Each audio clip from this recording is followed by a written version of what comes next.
नमस्कार दोस्तों, स्वागत है आप सभी का आपके अपने इस YouTube चैनल विधिटेरिया में। दोस्तों मैं हूं एडवोकेट मंजित त्रिपाठी और दोस्तों आज के इस वीडियो में हम लोग बात करेंगे आरसी की, रिकवरी सर्टिफिकेट। आजकल आप सब देख ही रहे हैं कि बहुत सारे लोन में, जैसे केसीसी लोन हो गया, अनसिक्योर्ड लोन हो गया, या बहुत सारे ऐसे लोन हैं जिसमें किसी प्रकार की सिक्योरिटी नहीं होती है, तो उसमें आरसी कट जाती है, यानी कि रिकवरी सर्टिफिकेट जारी हो जाता है। अब जब ये आरसी कट जाती है, रिकवरी सर्टिफिकेट इशू हो जाता है, तो ये एसडीएम कोर्ट में चला जाता है।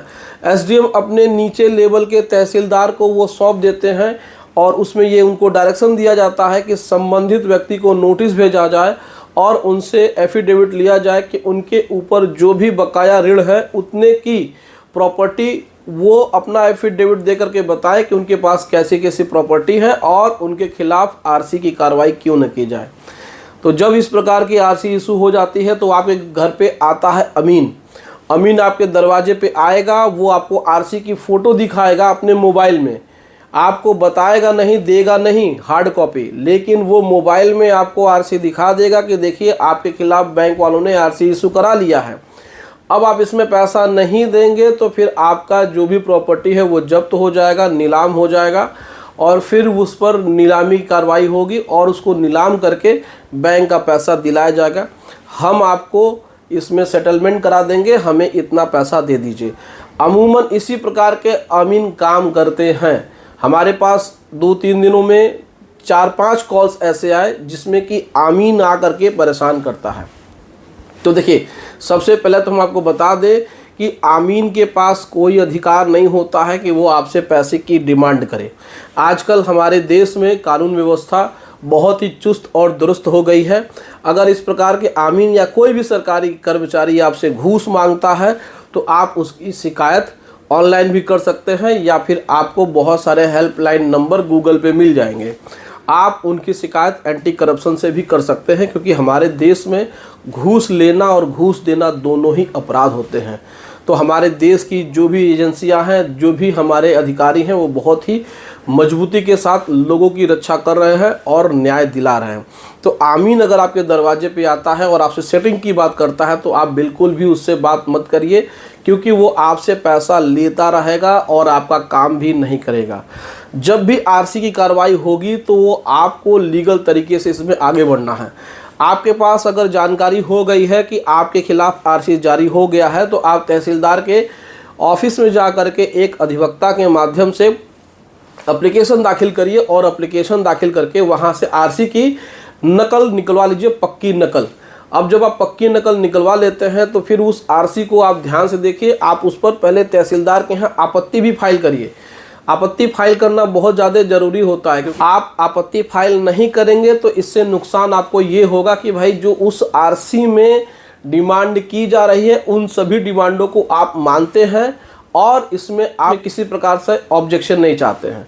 तो उस आरसी में जो भी क्लेम की हुई राशि है उसका आप ऑब्जेक्शन करिए। ऑब्जेक्शन करना ही आपको पड़ेगा, नहीं करेंगे तो फिर आरसी में जो भी उसमें धनराशि लिखी है वो आपको देना पड़ जाएगा। उस ऑब्जेक्शन फाइल करने के बाद अगर वहाँ पर तहसीलदार आपको राहत नहीं देते हैं, कोई सुनवाई नहीं होती हो, आपके पक्ष में ऑर्डर नहीं आता है, तो फिर आप क्या कर सकते हैं कि इस आरसी को स्टे करा लीजिए। आर्टिकल 226 आप हाई कोर्ट में पिटीशन फाइल करके, रिट फाइल करके इस पर स्टे ले लीजिए। और आप अगर चाहते हैं कि उस आरसी में जो भी पैसा लिखा हुआ है वो पैसा अगर गलत है, आपके हिसाब से उतना पैसा नहीं बनता है, तो इसका जस्टिफिकेशन करने के लिए हाई कोर्ट में रिट फाइल किया जा सकता है। उसमें प्रेयर में मांग की जा सकती है कि इसमें जो भी पैसे की डिमांड की गई है, जो भी लोन अमाउंट की डिमांड की गई वो गलत है, क्योंकि हमने इसमें पैसा भी पेड किया हुआ है। तो जो आपने पैसा पेमेंट किया है उसका भी स्टेटमेंट आप हाई कोर्ट में लगा दें और हाई कोर्ट से कहें कि हमें इसको पेमेंट करने का जो एक्चुअल अमाउंट है उसको पेमेंट करने का 8 से 10 ईएमआई हमको चाहिए।